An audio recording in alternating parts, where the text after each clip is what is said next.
Xullas bir arobiy kelib Ka'batullohni tavof qilyapti. Bu arobiy yangi musulmon bo'lgan ekan. Arobiy degan sahroda yashaydigan arab degani-da. U endi madaniyatdan, nimadan uzoqroq bo'ladi-da. Tartib intizomdan. Aylanib tavof qilyapti-yu, shu paytda ittifoqqa payg'ambarimizlar ham tavof qilyaptilar. U endi payg'ambarimizdan ko'rma iymonga keltirgan. Endi kelgan payg'ambarimizdan ko'rishga. Yo'q, Ka'baga kirgan odamning birinchi qiladigan ishi tavofda. Makka shahriga to'g'ri kirgan odam avval tavofdan boshlaydi ishini. Birinchi tavof qilib, keyin ihromni yechib, keyin boshqa ishga o'tadi-da. To'g'ridan-to'g'ri kirib, to'g'ri ishini qilib ketavermaydi. Endi mana shaharning xizmatida turgan odamlardan tashqarida endi. Tashqaridan borgan odam xuddi shunday odobi.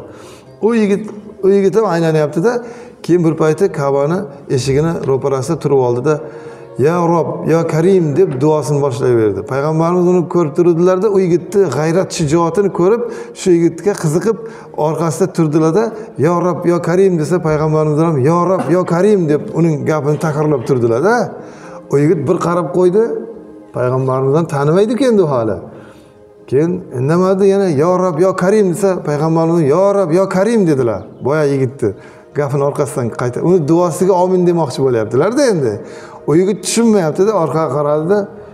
Keyin yana hayron bo'ldi, yana "Ya Rob, ya Karim" dedi. Bunday qaradi-da, payg'ambarimiz ham "Ya Rob, ya Karim" deb 3-marta aytdilar. Shunda qaradi-da, "Bir ko'rinishingizdan chiroyli odam ekansiz" deyapti endi boyaga yigit. "Yuzingizda bir nur bor ekan. Agar dedi bir esli hushli odamga o'xshamaganingizda dedi, ustingizdan dedi Rasulullohga shikoyat qilib berardim sizni" dedi. Rasulullohga shunday deyapti. "Nima bo'ldi?" dedilar. "Nima dedi, men qishloqdan kelgan deb, bir sodda ekan deb, yo kambag'al ekan bu deb turib, meni dedi kamsitmoqchi bo'lyapsizmi?" dedi. "Men gapimni takrorlaysiz orqamdan" deyapti-da. Keyin payg'ambarimiz "Ey arobiy" dedilar. "Sen nabiyingni, rasulingni tanimaysanmi?" dedilar. "Yo'q, tanimayman" dedi. "Men u kishini ko'rmasdan turib iymon keltirganman, ko'rmasdan turib tasdiqlab olganman u kishini" dedi. "U haq ekanligini" dedi. "Lekin" dedi, "Habibim bo'ladi u kishi" dedi. Ya'ni juda eng yaqin do'stim demoqchi-da. "Agar" dedi, "meni shunday kamsitkich bo'lsangiz, men u kishiga shikoyat qilaman ustingizdan" dedi. "Men seni rasulingman, Muhammadur Rasulullohman" dedilar.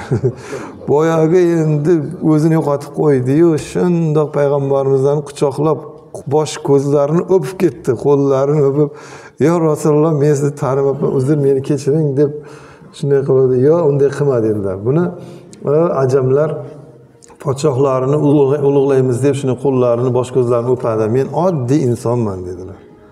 "Oddiy senga o'xshagan odamman" dedilar. Ko'rdingizmi? Shunday katta martabadagi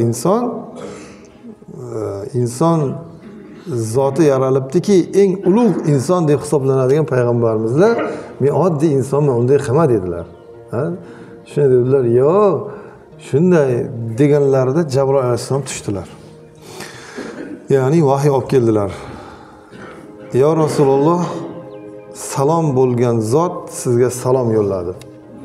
Va bu arobiyga xabar bering" deb aytdi. "Bizning halimligimiz, bizning karamimiz buni aldab qo'ymasin. Biz albatta qiyomat kuni uni huzurimizda turg'izib qo'yib, har bitta ishidan so'roq qilamiz. Kichkina qitmirga ham, fatilga ham" dedi. Ana xurmoni danagini o'rab turgan yupqa pardani aytadi fatil deb. Qitmir deb shu xurmon dananing o'rtasida bo'ladigan kichkina nuqta bor o'sha. Ya'ni har qanday kichkina amaliga ham savol javob qilamiz buni. Bunaqa sodda bo'lsa, hech nimasi yo'q bo'lsa, bu bilan o'qitilib qolmaydi demoqchi-da. Jabroil alayhisalom Alloh taolo shu hukmni aytdi. Shuni payg'ambarimizda boyagi arobiyga qarab aytdilarki, "Arobiy eshit" dedilar. "Menga hozir vahiy keldi" dedilar. "Nima vahiy keldi ya Rasululloh? Jonim sizga fido, eshitaman" dedi. Aytdilarki, Alloh taolo aytayapti, "Bu arobiyga ayt" dedi. "Mana shu siz Allohning karami, Allohning fazli, marhamati seni aldab qo'ymasin. Har bitta qilgan amalingga seni Alloh taolo hisob qilar ekan qiyomatda. Hammamizni hisob qiladi, seni ham hisob qilar ekan. Huzurimda turib buni hisob qilaman" deb aytdi desa, arobiyning mazasi qochib qoldi birdaniga. "Yeh" dedi. "Hali" dedi, "Xudo meni hisob qiladimi" dedi. "Ha, hammani hisob qiladi" dedilar. "Agar Xudo meni hisob qiladigan bo'lsa, men ham Xudoni hisob qilaman" deyordi. "Hoy, og'zingga qara" dedilar. "U gap joizmi? U sen yomon gap aytyapsan. Bo'lmaydi bu gap. Xudoga yo'q, hisob qilaman" dedi. "Men qaytarmang, o'rtaga tushmang men bilan Xudoning o'rtasiga" dedi. "Hoy, Arobiy, gunoh so'z bu, unday dema, beodobchilik" deb payg'ambarimiz endi qo'rqib ketdilar. Uni kufrga ketib qolmasin debda. "Sen og'zingga qara, nima deyotganimni tushunyapsanmi?" dedilar. "Ha, tushunyapman ya Rasululloh. Meni to'xtatmang" dedi. "Agar Xudo meni" dedi, "hisob qilsa" dedi, "gunohlarim bilan hisob qilsa, uni mag'firati bilan hisob qilaman" dedi. "Agar kamchiliklarim bilan hisob qilsa, uni afvi bilan men hisob qilaman" dedi.